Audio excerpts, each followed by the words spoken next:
अस्सलाम वालेकुम students. English 101 के जो फाइनल के हैंडआउट्स हैं ना, जो बोल्ड फॉर्म में जिनके लेक्चर्स आपको दिए जाते हैं, तो वो यहाँ पे मैंने इस वीडियो के नीचे डिस्क्रिप्शन में लिंक डाल दिया, तो आपने वहाँ से उन पे क्लिक करना है। लिंक जब आप ओपन करेंगे आपके सामने यूँ ये वर्ड की फ़ाइल जो होगी ना गूगल डॉक्स पे ओपन हो जाएगी, ठीक है।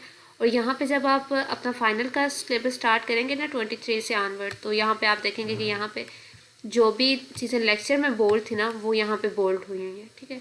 तो अब आपने यहाँ पे इसको फाइल पे क्लिक करना है, इसको यहाँ पे डाउनलोड कर लेना है। डाउनलोड आप पीडीएफ फॉर्म में करना चाहते हैं उसमें कर लें, वर्ड में करना चाहते हैं या किसी भी फॉर्म में, यहाँ से आपने डाउनलोड कर लेना है। और यहाँ से डाउनलोड करके आप अपने ये जो नोट्स हैं, हैंडआउट्स हैं, इनको आप इजीली पढ़ सकते हैं, ठीक है। उसके अलावा मोबाइल के लिए हमारा ये सिस्टम होगा। मोबाइल पे भी आपने सेम यहीं पे ना ऐसे ही इसको ओपन करना है।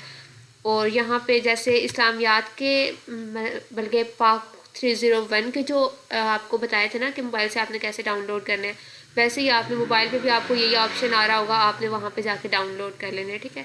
अगर किसी स्टूडेंट से मोबाइल पे नहीं होता वो फिर मुझे बताए, फिर मैं उसके लिए सेपरेट उसको बता दूँगी कि कैसे मोबाइल से करना है। Thank you very much for watching this video and अल्लाह हाफिज़।